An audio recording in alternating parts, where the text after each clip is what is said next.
چونکہ رمضان آ رہا ہے، چند چیزیں میں آپ سے تھوڑی دیر میں ذکر کروں گی، باقی آپ پچھلے سالوں کے لیکچرز دوبارہ سن کے اپنی تیاری کر سکتے ہیں، لیکن چند ایک یاد دہانیاں، کسی کی شادی ہو، کوئی فوت ہو جائے، کوئی سفر ہو، ایون روزمرہ زندگی میں بھی ہم جیسے کھانا پکانا ہے یا کسی نے آنا ہے، کوئی مہمان آ رہا ہے، تو ہم کیا کرتے ہیں؟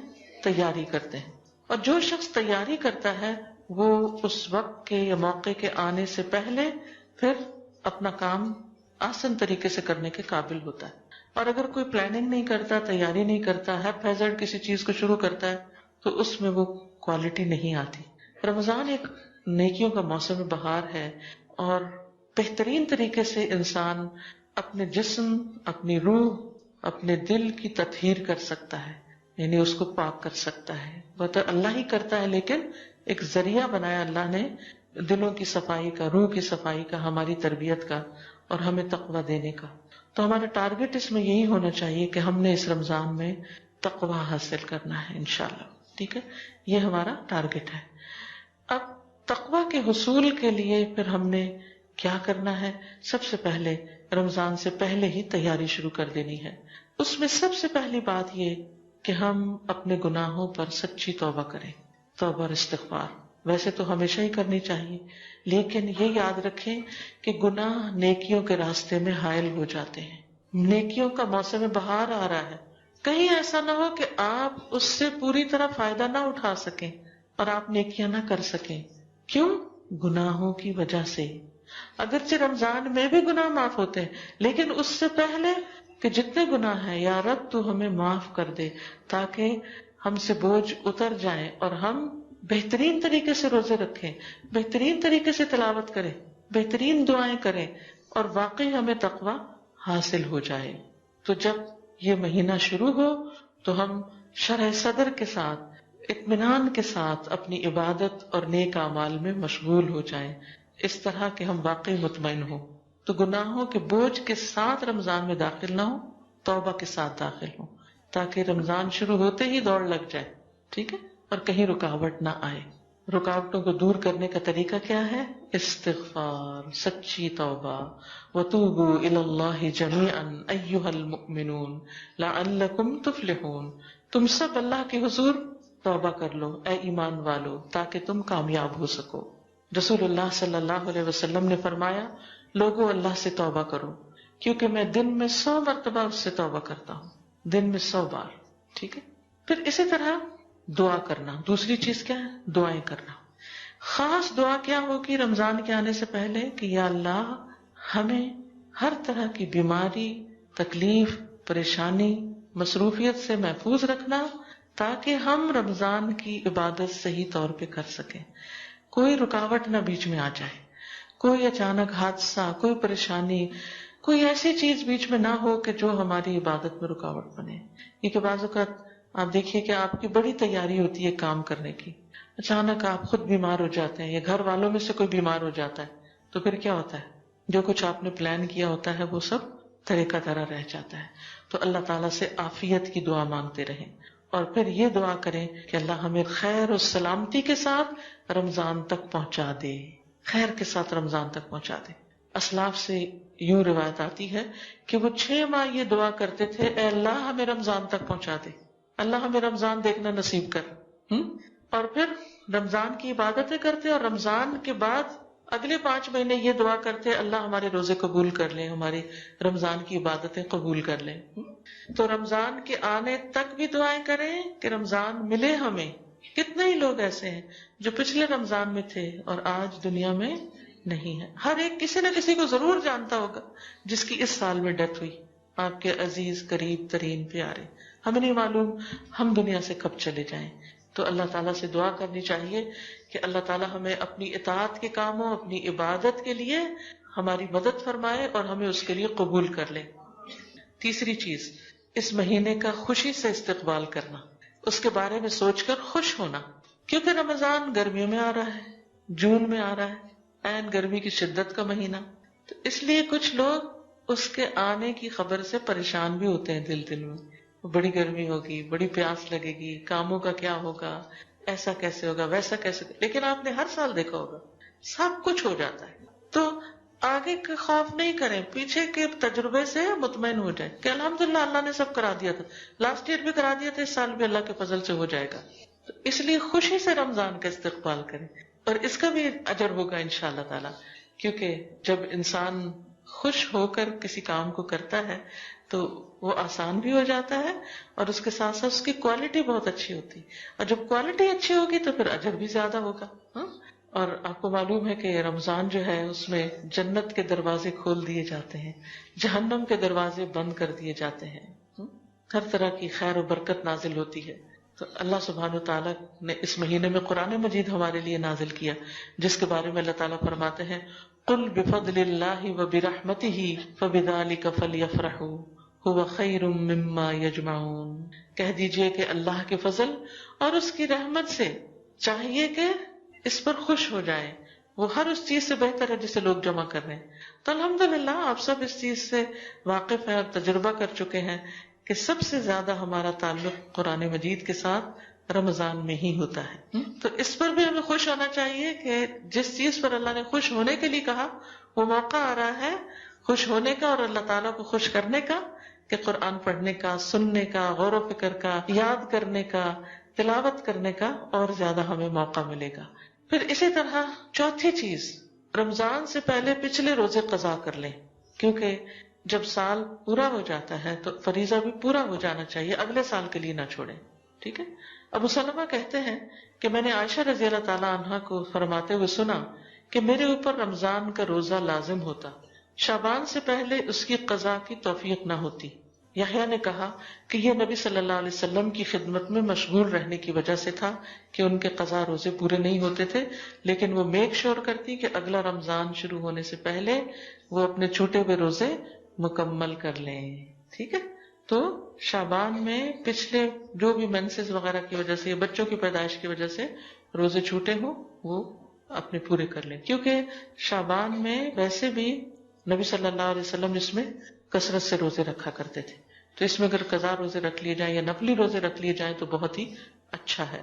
تو حضرت عائشہ رضی اللہ تعالیٰ عنہا کی شعبان میں روزے رکھنے کی حرص سے یا توجہ سے یہ بات پتہ چلتی ہے کہ دوسرے رمضان کے آنے سے پہلے پہلے اپنا قرضہ چکا دینا چاہیے.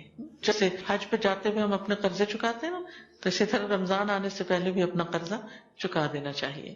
پانچویں چیز، رمضان کے بارے میں علم حاصل کریں، خوب جانیں، روزوں کے احکام کا پتہ چلائیں، رمضان کی فضیلت کا پتہ چلائیں. اس کے لیے بہترین کتاب ہے شہر رمضان، رمضان کا مہینہ. وہ کتاب آپ میں سے ہر ایک کے گھر میں ہونی چاہیے، ہر شخص کے پاس اپنا پرسنل نسخہ ہونا چاہیے، اور اس میں پورے رمضان سے متعلق جو چیزیں ضروری ہیں ان کو جمع کر لیا گیا ہے. ان کو چاہے آپ نے پچھلے سال پڑھا ہو، اس سال پھر دوبارہ پڑھیں. کیوں دوبارہ؟ تاکہ ساری چیزیں تازہ ہو جائیں اور کوئی چیز رہ نہ جائے. جیسے ایک طالب علم امتحان دیتا ہے نا، تو وہ کیا کرتا ہے، آخر یعنی ساری رات بھی پڑھتا ہے، سارا سال بھی پڑھتا ہے، لیکن آخر میں پھر ایک دفعہ اندر جانے سے پہلے، انٹر ہونے سے پہلے ایگزامینیشن ہال میں دوبارہ موٹی موٹی باتیں پھر دوبارہ دیکھ لیتا ہے تاکہ کوئی چیز بھولے نہ.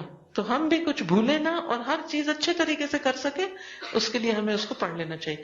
اس کتاب کی خاص خصوصیت یہ کہ اس میں کرنے کے کام بتائے گئے ہیں، احادیث بیان کرنے کے بعد یہ کہ کرنا کیا کیا چاہیے.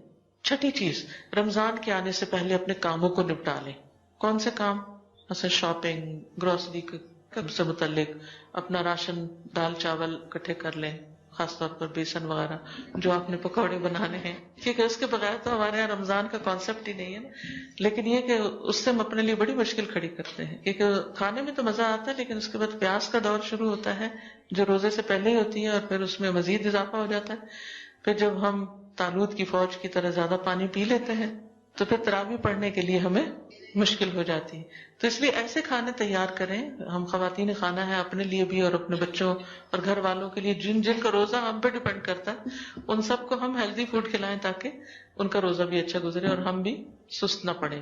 تو یعنی ہر طرح کی تیاری، عید کے کپڑے بنا لیں، صفائی وغیرہ کر لیں، اور جو کام آپ کو رکاوٹ ڈالتے ہیں مختلف عبادتوں میں ان کو پہلے سے ہی نپٹا لیں.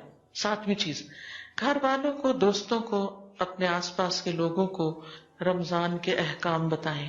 یعنی اگر آپ قرآن پڑھی ہوئی ہیں، خاص طور پر درس دینا جانتی ہیں، تو اپنے قریبی حلقوں میں کچھ نہ کچھ اس کی تعلیم دیں. یعنی اپنے گھر میں خاص طور پر اپنے بچوں کو لے کر کیا کریں، وہ کتاب ان کے ساتھ بھی بیٹھ کے پڑھیں، ان کو احکام بتائیں. اور باقی لوگوں کو آپ کتابیں دے سکتے ہیں، جیسے یہاں پر اجازت نہیں ہے اور گھر میں درس کرنے کی، تو ایسا کام نہ کریں جو لا آف لینڈ کے خلاف ہو. لیکن آپ کیا کر سکتے ہیں کہ لوگوں کو کتابیں دے سکتے ہیں کہ جس سے وہ اپنے خود پڑھ کے اپنے بچوں کے ساتھ پڑھ کے اس کی دہرائی کر لیں. ٹھیک ہے. پھر اسی طرح رمضان اور رمضان سے متعلقہ اور جتنی بھی کتابیں ہوں، یعنی یہ شہر رمضان کے علاوہ دعاؤں کی کتابیں جیسے قرآنی اور مسنون دعائیں ہیں، یا کنستین ہے، دعا کیجئے کتاب ہے، اور اسی طرح صدقہ خیرات سے متعلق بہت سے لوگ زکوٰۃ نکالتے ہیں تو زکوٰۃ سے متعلق یا باقی جو بھی چیزیں ہیں آپ کے کرنے کی ان سے متعلق کتابیں خاص طور پر خرید کر خود بھی پڑھیں، دوستوں کو بھی دیں، اور مسجدوں کے مثلاً امام یا ایسے لوگ جو کمیونٹی میں کام کرتے ہیں ان کو بھی بطور تحفہ دیں، تاکہ وہ لوگ پڑھ کر پھر آگے لوگوں کو بتا سکیں. کیونکہ بعض اوقات ان لوگوں کو، یہاں کی بات میں نہیں کری لیکن آپ نے دیکھا ہوگا بیک ہوم انڈیا پاکستان وغیرہ میں عموماً بعض مساجد ایسی ہوتی ہیں کہ جس میں جو امام ہوتے ہیں وہ حافظ ہوتے ہیں بس. تو حافظ ان کو قرآن تو پورا زبانی یاد ہوتا ہے لیکن مسائل وغیرہ کا پتہ نہیں ہوتا. پھر لوگ رمضان کے مہینے میں آ کے طرح طرح کے مسئلے پوچھتے ہیں تو پھر اس سے کیا ہوتا ہے کہ وہ بتا نہیں پاتے یا بعض اوقات یعنی کہ درست رہنمائی نہیں ہو سکتی. تو ایسی جگہوں پر کتابیں پہنچانے کا اہتمام کریں.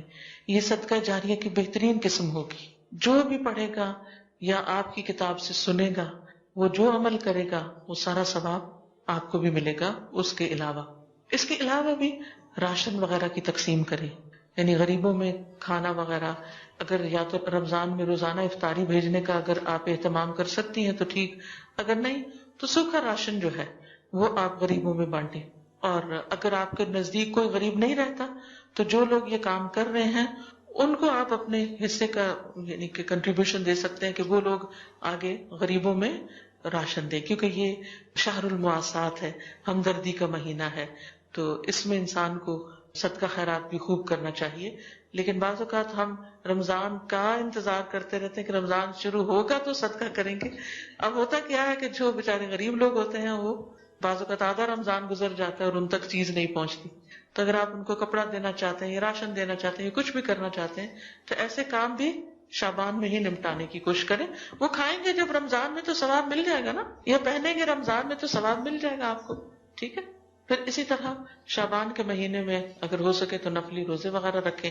حضرت عائشہ کہتی ہیں کہ رسول اللہ صلی اللہ علیہ وسلم نفل روزہ رکھنے لگتے تو ہمیں لگتا کہ اب آپ روزہ چھوڑیں گے نہیں، اور جب چھوڑ دیتے تو ہم سمجھتے کہ اب آپ رکھیں گے نہیں. اور میں نے رمضان کے علاوہ رسول اللہ صلی اللہ علیہ وسلم کو کبھی پورے مہینے کے نفلی روزے رکھتے نہیں دیکھا جتنے روزے آپ شعبان میں رکھتے تھے. یعنی شعبان سے زیادہ کسی اور مہینے میں آپ نے کبھی اتنے روزے نہیں رکھے.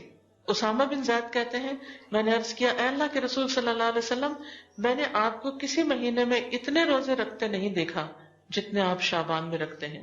آپ نے فرمایا یہ وہ مہینہ ہے کہ لوگ اس سے غفلت کر جاتے ہیں. یہ رجب اور رمضان کے درمیان ہے، اور یہ وہ مہینہ ہے کہ اس میں رب العالمین کے ہاں انسانوں کے اعمال پیش کیے جاتے ہیں. یعنی ہمارے اعمال اللہ تعالیٰ کے سامنے پیش کیے جاتے ہیں، اور میں چاہتا ہوں کہ جب میرا عمل پیش ہو تو میں روزے سے ہوں. تو اس سے شعبان کے روزوں کی حکمت پتہ چلتی ہے کہ اس مہینے میں روزے رکھنے کی حکمت کیا ہے کہ اعمال کی پیشی ہوتی ہے. اور بعض علماء یہ کہتے ہیں کہ رمضان کے روزے فرض ہیں تو شعبان میں آپ سنت روزے رکھتے ہیں، نفل روزے رکھتے ہیں، جو ایسے ہی ہے جیسے فرض نماز پڑھنے سے پہلے آپ کیا پڑھ رہے ہوتے ہیں، سنت میں پڑھ رہے ہوتے ہیں. ٹھیک ہے. اور 10ویں چیز ہے قرآن کی تلاوت. شعبان میں کیا کرنا ہے؟ قرآن کی تلاوت عام مہینوں سے زیادہ. میک شور کہ اگر جتنی آپ روزانہ روٹین میں کرتے ہیں اس کو بڑھا لیجیے لازمی طور پر.